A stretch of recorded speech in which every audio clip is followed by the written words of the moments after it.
Okay, let's get right into it. In 2025, India completely changed the game for its maritime laws with one single massive piece of legislation, the Merchant Shipping Act. Now, this isn't just some minor update. We're talking about a whole new rulebook for the high seas, and it affects literally everything, from the giant cargo ships all the way down to the people who work on them. So what you're looking at here is the official announcement published in the Gazette of India. And this isn't just, government paperwork. This document marks a major turning point, a very deliberate move to bring the country's entire maritime industry into the 21st century. What's really interesting is that the law itself tells you exactly what it's trying to do, right from the get-go. The keywords to focus on here are consolidate and amend. It's all about taking this jumbled web of old laws, cleaning it up, and weaving it into one single modern framework that actually lines up with global standards. So why the huge overhaul? Well, because the old system was kind of a mess. The laws were scattered all over the place, many of them were decades old, and that made it really tough for India's shipping industry to compete on the world stage. And more importantly, it just wasn't providing the right protections for seafarers. So to really get a handle on this landmark act, here's how we're going to break it down. We'll start with the new rulebook itself. Then we'll figure out who's actually in charge of all this. After that, we'll look at what officially makes a ship an Indian vessel.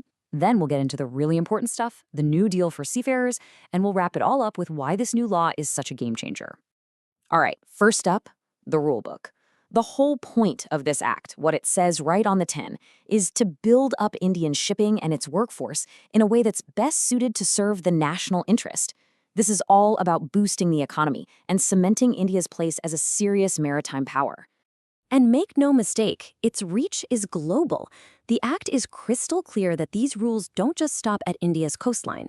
If a ship is registered in India, this law follows it.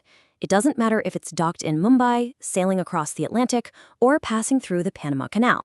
Okay, so who's actually steering the ship when it comes to all this regulation? Well, the act creates a whole new administrative framework to manage this massive industry. Let's meet the key players. It really boils down to two main bodies. On one hand, you have the National Shipping Board. Think of them as the strategists, the expert council that advises the government on big picture policy. And on the other hand, you have the Director General of Maritime Administration. Now that's the muscle, the authority that's on the ground making sure the law is actually being enforced every single day. All right, so we've got the regulators figured out. But what exactly are they regulating? What does this new law say officially makes a ship an Indian vessel? And the Act is super specific about this. It doesn't leave any room for confusion. It lays out some really clear, fundamental rules for a ship to be able to fly the Indian flag. When it comes to registration, it's all about ownership. The vessel has to belong to a citizen of India, and that includes non-resident Indians and overseas citizens of India, which is a key detail. The other path is for the owner to be a company that's set up under Indian law and has its main base of operations right there in India. The process for getting registered is also laid out in these pretty straightforward stages. First, you've got to prove you actually own the ship. Step 2, the ship's tonnage gets officially measured and certified. And finally, once all that is done, the registrar gives you the official certificate of registration. Simple as that. But a ship isn't just a hunk of steel and a cargo hold. It's a workplace. So sure, a vessel can be registered, but what does this new law actually mean for the thousands of seafarers who basically call these ships their home and their office? And this brings us to what might be one of the most critical parts of the entire act, the New Deal for seafarers. This whole section is dedicated to introducing modern protections and brand new rights for these maritime workers. This is huge. The law now has a formal legal definition for what it means to be an abandoned seafarer. This isn't just some abstract idea. It's a specific definition for a terrible situation where owners don't pay wages for months, refuse to cover the cost to get their crew home, or just abandon them, leaving them stranded thousands of miles from their families. And to fight this exact problem, the law puts a direct solution in place.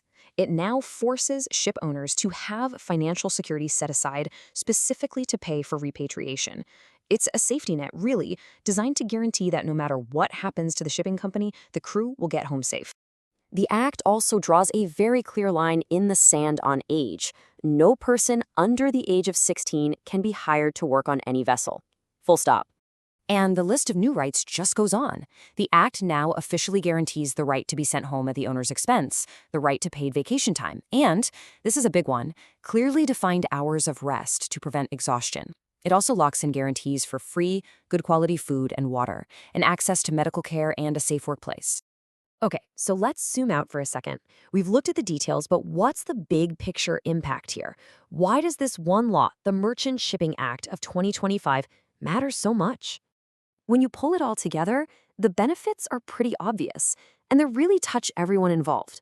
For India, as a country, it means being on the same page as the rest of the world, and that should give a nice boost to the economy. For ship owners, things get a lot simpler with one clear set of modern rules. And for seafarers, well, this is a massive leap forward for their safety, their well-being, and their job security. Look, this act is a massive, ambitious overhaul. It's designed to chart a completely new course, replacing a messy past with a single modern playbook. So I guess the big question it leaves us with is this. With this new rulebook finally in hand, is India's maritime future set for smooth sailing?